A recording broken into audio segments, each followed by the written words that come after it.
విషయమైనటువంటి అంశం మీద మాట్లాడుతున్నారు. ప్రజాస్వామ్యాన్ని పరిరక్షించడం కోసం ప్రజాస్వామ్యం పరిరక్షింపబడితేనే ప్రజలకు మేలు జరుగుతుంది. ప్రజాస్వామ్యం ఉన్నది ప్రజల మేలు కోసమే. గతంలో మనకి మన మన మన పార్టీకి అలాంటి అలాంటివి లేవు.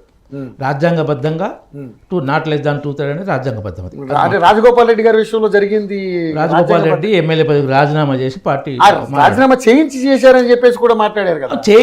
చేసిన మా పార్టీలకు రావాలంటే మా పార్టీలకు మర్చిపోయినవారు చౌదరి గారు, మన సీఎం రమేష్ గారు, వీళ్ళంతా ఆ నలుగురు రాజ్యసభ మెంబర్లు, ఒక నిమిషం, నలుగురు రాజ్యసభ మెంబర్లు టీడీపీ 6 సభ్యుల్లో 2/3గా రాజ్యాంగబద్ధంగా బీజేపీలో చేరారు ఒకేసారి. అంటే కోమటిరెడ్డి రాజగోపాల్ రెడ్డి గారి మీద అనేక రకాల ఎలిగేషన్స్, ఏదో 200 కోట్ల రూపాయల ఏదో డీలే రోజు కుదిరింది, అందుకే ఆయన చేయించి ఇక్కడ నుంచి పోటీ చేయించారు అనేది కూడా అందరూ చూసాం, విన్నాం కూడా, అంతా దాని గురించి మాట్లాడుకున్నారు. గూగుల్ పేలో 18,000 కోట్లు 18,000 కోట్లు రాజగోపాల్ రెడ్డి అకౌంట్లో వేసేదని కాంగ్రెస్ తెలంగాణ ఇన్ఛార్జ్ అన్నాడు. అప్పుడు గూగుల్ పేలో 1,00,000కి మించి పైసా కూడా బయటికి రాదు. పోస్ట్ గూగుల్ పేలో 1,00,000కి మించి ఒక పైసా కూడా రాదు. ఇప్పుడు 2 లక్షలు చేశారు గూగుల్ పేలో రాజగోపాల్. ఏమైనా అర్థం ఉందా? అడ్డగోలు, నాది నాలుక కాదు తాటిమట్ట, నాది నోరు కాదు పెంట కుప్ప అన్నప్పుడు ఏమైనా మాట్లాడతాడు. పదవికి ఎమ్మెల్యే పదవికి రాజీనామా చేసిపోతే రచ్చ దుర్మార్గంగా విష ప్రచారం చేశాడు. ఇప్పుడు వీళ్ళ 10 మంది మారిన అందులో 10% విష ప్రచారం జరగలే వాళ్ళకి, వీళ్ళు చేసిన దుర్మార్గాలు. ఇప్పుడు వీళ్ళకు ఓట్లేసిన సిగ్గుపడాలి. వీళ్ళు చేస్తున్న చేష్టలకు ఈ 10 మంది ఎమ్మెల్యేలు, ఈ ఎమ్మెల్యేలు సమర్థిస్తున్న రేవంత్ రెడ్డి అసెంబ్లీలో మీ ఎమ్మెల్యే పదవులు ఎక్కడ పోవు, నేను గ్యారంటీ ఇస్తున్నాను మాటతో సుప్రీంకోర్టు చివాట్లు పెట్టింది. మేము తీర్పు రేపు ఏమి ఇస్తామని నువ్వు అసెంబ్లీలో నువ్వు చెప్తావా అని నోరు మూసుకున్నాడు. జరిగింది అట్లా చెప్పొచ్చా? అంటే సీఎం స్పీకర్ను ఆదేశిస్తుండు, ఈ విధంగా నువ్వు నిర్ణయించు అని. స్పీకర్ అదే ఆదేశిస్తాడు. చెవులు కళ్ళు లేనడు కూడా వాళ్ళు ఫిరాయించారని చెప్తారు. చెవులు కళ్ళు లేనడు కూడా వాళ్ళు ఫిరాయించి చెప్తారు. వీళ్ళ మాటలు, ఈ 10 మంది ఎమ్మెల్యేల మాటలు, రేవంత్ రెడ్డి మాటలు, స్పీకర్ నిర్ణయాలు చూసి 10 ఊసర వెల్లులు ఆత్మహత్య చేసుకునే ప్రయత్నం చేసినాయట. అప్పుడు 10 ఊసర వెల్లుల అసెంబ్లీ హాస్పిటల్లో జాయిన్ చేస్తే చీఫ్ సూపరింటెండెంట్ వాటికి ట్రీట్మెంట్ చేసి 8 ఊసర వెల్లులు బతికించినట్టు 2 ఐసీయూలు ఉన్నాయట. ఇప్పుడు అర్థమైందండి. ఆ ఊసర వెల్లుల సిగ్గుపడే స్థాయిలో వీళ్ళు చేస్తున్నారు. ఆ ఊసర వెల్లుని బతికించే పని చీఫ్ సూపరింటెండెంట్ చేస్తున్నారు.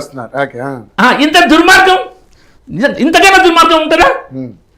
అంతకుముందు బీఆర్ఎస్ వాళ్ళు చేసిర్రు. ఎగ్జాంపుల్ ఆయన తలసాని శ్రీనివాస్ బెస్ట్ ఎగ్జాంపుల్. 2014 నుంచి 2017 వరకు 3 సంవత్సరాలు BRS MLA, TDP MLA, BRS మంత్రి. అప్పుడు స్పీకర్ను ఈయన అడిగారు తలసాని శ్రీనివాస్, నువ్వు టీడీపీ ఎమ్మెల్యే ఉండే వాటి మధ్య అంటే నేను రాజీనామా లేఖను స్పీకర్కి ఇచ్చాను అన్నాడు విలేకరులతో. స్పీకర్ని అడిగిండ్రు వీళ్ళు విలేకరులు, మరి రాజీనామా లేఖ ఇచ్చడం మీరు ఏంటంటే నేను రాజీనామా లేఖ జేబులో పెట్టుకొని తిరుగుతానా అని స్పీకర్ సమాధానం చెప్పారు. రాజీనామా చేసింది పార్టీకా లేకపోతే ఎమ్మెల్యే పదవికి? ఆయన చెప్పింది ఎమ్మెల్యే పదవికే. స్పీకర్కి ఇచ్చినట్టు ఎమ్మెల్యే పదవికే. పార్టీకి అయితే ఎమ్మెల్యేకి ఎందుకు ఇస్తారు? పార్టీకి అయితే పార్టీ అధ్యక్షుడికి ఇస్తారు. ఆ క్లారిటీ వాళ్ళకు కూడా ఉంది. అదే అయితే తర్వాత స్పీకర్ సెక్రటరీ కూడా పెట్టారు. పెడితే మా దగ్గర ఏ రాజీనామా లేక లేదు అని వాళ్ళు స్పష్టిస్తారు. అంటే ఇలా నాటకాలు లేవా? దానికి 10 టైమ్స్ ఇప్పుడు చేస్తున్నారు. అప్పుడు ఒక ఎమ్మెల్యే మంది అయితే 10 ఎమ్మెల్యేస్ కదా, 10 టైమ్స్ ఇప్పుడు వీళ్ళు చేస్తున్నారు. ఎంత ఘోరం అంటే ఇప్పుడు కేసీఆర్ ఎన్ని ఘోరాలు చేస్తున్నారు అంతకన్నా ఎక్కువ చేస్తున్నారు. ఇప్పుడు మున్సిపాలిటీ ఎలక్షన్స్లో మెజారిటీ వచ్చిన దగ్గరనే వాళ్ళని చైర్మన్లు ఎందుకు ఇస్తలేరు.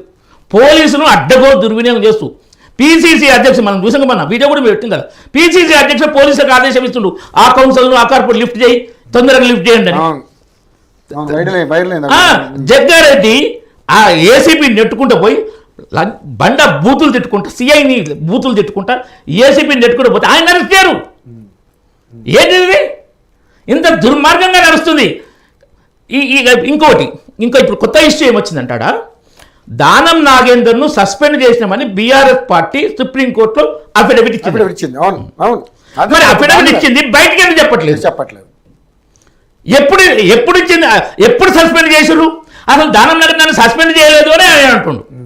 ఆడికే క్లారిటీ లేదు. సస్పెండ్ మనకు కూడా తెలుసు ఎప్పుడు సస్పెండ్ చేయలేదని. అంటే అవి సస్పెండ్ చేస్తే ఆయన ఎమ్మెల్యే పదవి పోదు, అందుకే సస్పెండ్ చేయలేదు. కానీ మరి ఇప్పుడు సుప్రీంకోర్టులో అఫిడవిట్ ఎందుకు వచ్చింది? దాని మీద ఏలేటి మహేశ్వర రెడ్డి గారు మొన్న సాయంత్రం అన్నారు, మాట్లాడారా మన అన్నాడు.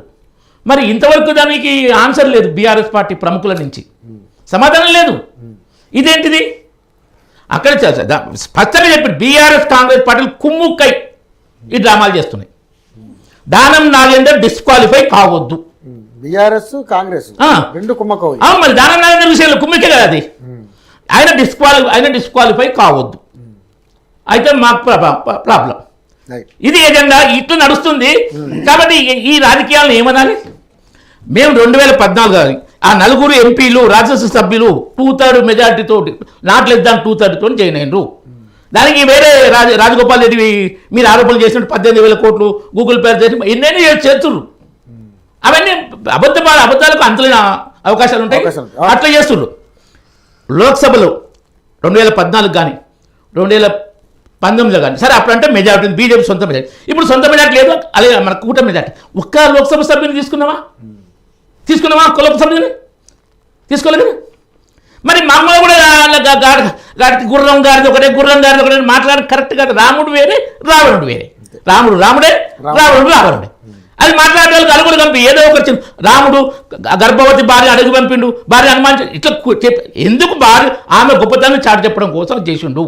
అయితే తన జీవితం మొత్తం కష్టపడ్డు. దాంట్లో ఏదైనా కోటి గుడ్డుకి ఈక దీనికి అటుకపోతుంది. గుడ్డు పెట్టినప్పుడు ఈక దీనికి ఉందంటే ఈకను గుడ్డే పెట్టింది అని ఆర్గ్యుమెంట్ చేసే వాళ్ళు చాలా మంది ఉంటారు ఆ టైంకు. కాబట్టి ఇది దుర్మార్గమైనది. పార్టీ ప్రైమ్లో స్పీకరు ఇలా ఇంకోటి చాలా మంది చెప్పిందంటే స్పీకర్ను నిర్ణయం ఈ టైం లోపల తీసుకోవాలని ఆదేశించే అధికారం న్యాయ వ్యవస్థకు లేదు, సుప్రీంకోర్టుకైనా అని. ఎన్ని వార్నింగ్ ఇస్తారు? 3 నెలలు 2 నెలలు గడువు ఇచ్చారు కదా, ఇచ్చిండ్రు. న్యూ ఇయర్ నువ్వు జైల్లో జరుపుకుంటావా, నీ ఇంత జరుపుకుంటావా అని కూడా వార్నింగ్ ఇచ్చింది సుప్రీంకోర్టు. అంటే అక్కడ రాజ్యాంగాన్ని అమలు చేయండి, స్పీకర్ సత్సారం చేయకు, నిర్ణయం ఏదో తీసుకోమని చెప్తుంది. కానీ నిర్ణయం పక్షంలో మేము నిర్ణయం మీ ఇష్టము, మీ స్వతంత్రత. బట్ నిర్ణయం కొంతమంది రాజ్యాంగ నిపుణులు చెప్పేదంటే స్పీకర్ నిర్ణయం తీసుకునే వరకు సుప్రీంకోర్టు ఏమీ చేయలేదు, నిర్ణయం తీసుకుని దాన్ని రివ్యూ చేయొచ్చు. అందుకే తాత్పర్యం అది రాజ్యాంగబద్ధమా కాదని అప్పుడు రివ్యూ చేసే అధికారం న్యాయ వ్యవస్థకు ఉంది అప్పటిదాకా. కాబట్టి ఆ దాన్ని దుర్మార్గంగా దుర్వినియోగం, ఘోరంగా దుర్వినియోగం చేస్తున్నారు. వీళ్ళకి ఇక ఏది పార్టీ ఫిరాయించిన ప్రతినిధులు రాళ్లతో కొట్టండి ఏందా మా ఇప్పుడు జరుగుతున్నది ఇది. ఇంకొకటి ముఖ్యమైనది, రాజీవ్ గాంధీ చేసిన పార్టీ ఫిరాయింపుల నిరోధక చట్టాన్ని రాహుల్ గాంధీ బొంద పెడుతుండు. తండ్రి చేసిన చట్టాన్ని కొడుకు బొంద పెడుతుండు రాజ్యాంగ బుక్ చేతిలో పట్టుకొని. ఇక ఇంతకన్నా ఇంకేముంటుంది? ఉన్నాయా మోరల్స్ ఏమన్నా కాంగ్రెస్ పార్టీకి? అంటే దెయ్యాలే వేదాలు వలిస్తాయి. అంతే కదా, ఎగ్జాక్ట్లీ దయ్యాలే వేదాలు వలిస్తారంటే మళ్ళీ ఓట్ స్టోరీ అన్న నాటకాలు చేస్తారు. సరే అది మాది నెక్స్ట్ సబ్జెక్ట్ మళ్ళీ మాట్లాడారు. శ్రవణ్ గారు, అంటే నిజంగానే అంటే ఈ ఫిరాయింపులకు సంబంధించి అసలు నిజంగానే పార్టీకి సంబంధించి ఈ ఫిరాయింపుల చట్టం తీసుకొచ్చింది కాంగ్రెస్ పార్టీ. సో ఉల్లంఘిస్తుంది కూడా వాళ్ళు.